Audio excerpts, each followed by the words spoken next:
দেশের মানুষের জীবনে সমস্যার সমাধান করাই হচ্ছে এই মুহূর্তের প্রধান দাবি। বিজেপি এটা করবে না, দেশের মানুষকেই এর ব্যবস্থা করতে হবে। আগরতলা প্যারাডাইস চমুনিতে কথা বললেন সিআইটিউর রাজ্য কমিটির সাধারণ সম্পাদক শঙ্কর প্রসাদ দত্ত। সারা দেশের সঙ্গে ত্রিপুরাতেও 11 দফা দাবিতে ভারত বাঁচাও বিজেপি হটাও কর্মসূচি পালন করা হয়। আগরতলা প্যারাডাইস চমুনিতে কর্মসূচিতে আলোচনা করতে গিয়ে বিভিন্ন ইস্যুতে বিজেপি সরকারের সমালোচনা করেন সিআইটিউর রাজ্য কমিটির সাধারণ সম্পাদক শঙ্কর প্রসাদ দত্ত। এদিন তিনি বলেন, দেশের মানুষের জীবনের সমস্যা সমাধান করাই হচ্ছে এই মুহূর্তের প্রধান দাবি। এর জন্য সারা দেশে আজকে যে লড়াই শুরু হয়েছে, সেই লড়াইতে দলমত নির্বিশেষে দেশকে বাঁচানোর জন্য সবাইকে সামিল হওয়ার আহ্বান। কে কোন দল করেন, কে কোন মতে বিশ্বাসী, এটা বড় কথা নয়। আমাদের দেশকে বাঁচানো, আমাদের দেশের মানুষের জীবনে যে সমস্যা, এই সমস্যা সমাধান করাই হচ্ছে একমাত্র এই মুহূর্তের প্রধান দাবি। বিজেপি এটা করবে না, দেশের মানুষকেই তার ব্যবস্থা করতে হবে। আর তার জন্য সারা দেশে আজকে যে লড়াই শুরু হয়েছে, সেই লড়াইতে দলমত নির্বিশেষে সবাই সামিল হবেন দেশকে বাঁচাবার জন্য, রক্ষা করার জন্য। করোনার টিকাকরণ নিয়েও কেন্দ্রের মোদী সরকারের সমালোচনা করেন শঙ্কর প্রসাদ দত্ত। তাদের নিজেদের দেশের মানুষকে রক্ষা করবার জন্য টিকাকরণের ব্যবস্থা করছে।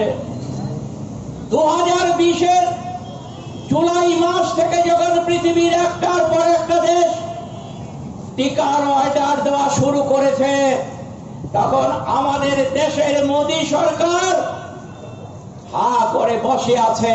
2020 সালে ভারতবর্ষের মানুষকে রক্ষা করার দায়িত্ব সরকারের আছে, এটা অনুভব করবার প্রয়োজন এই সরকার উপলব্ধি করেনি। 2021 সালে এসে আমাদের দেশের সরকারের মনে হয়েছে যে অন্তত কিছু টিকার অর্ডার দেওয়া দরকার, আর তার জন্য তারা জানুয়ারি এবং ফেব্রুয়ারি মাস মিলিয়ে মাত্র 3,10,00,000 টিকার অর্ডার দিয়েছিলেন। 3,10,00,000 টিকা দিয়ে তাদের কাজ শেষ করবে ভেবেছিল। আমাদের দেশের মানুষের লড়াই, আমাদের দেশের মানুষের আন্দোলনের ফলে আজকে ভারতবর্ষ আরো কিছু বিনা পয়সায় টিকে দেওয়ার ব্যবস্থা করেছে। আলোচনা করতে গিয়ে কৃষক সভার রাজ্য সভাপতি অঘুর দেববর্মা বলেন, জিনিসপত্রের দাম বাড়ছে প্রতিদিন, পেট্রোপণ্যের দাম বেড়ে যাচ্ছে, এখন মানুষের জীবন অনিশ্চয়তার মধ্যে দিয়ে চলছে।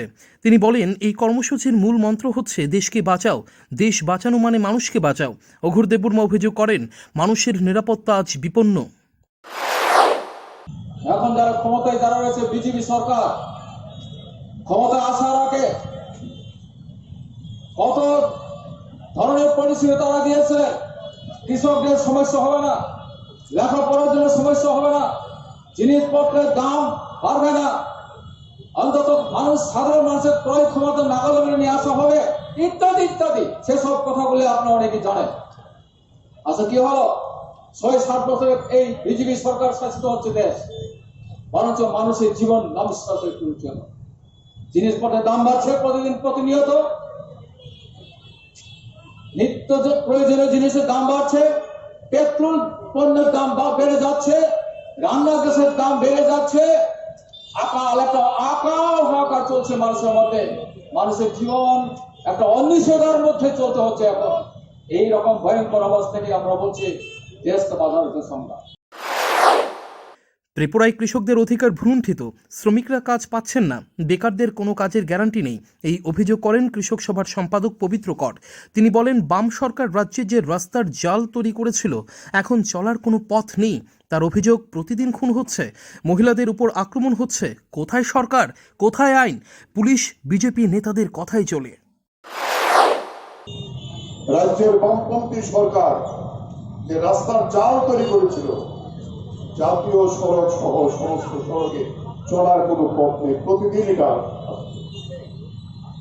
প্রতিদিন খুন হচ্ছে, মহিলাদের উপর আক্রমণ হচ্ছে, নির্যাতন হচ্ছে,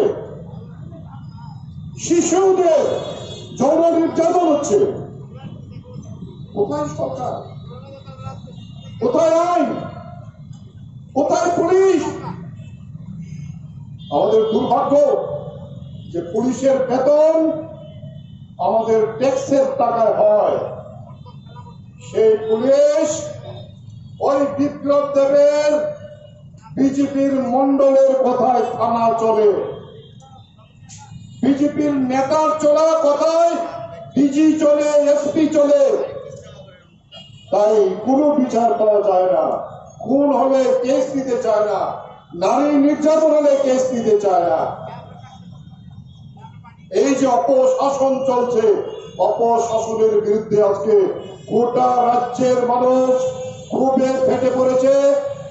এই ক্ষোভের বিরুদ্ধে যখন প্রতিবাদ হচ্ছে, বিজেপি দলের মন্ত্রী, বিজেপি দলের নেতারা সেখানে আক্রমণ করে তাকে দমিয়ে দেওয়ার চেষ্টা করছে। এদিনের কর্মসূচি বেশ সাড়া ফেলেছে আগরতলায়। রিপোর্ট চ্যানেল 3 রাত।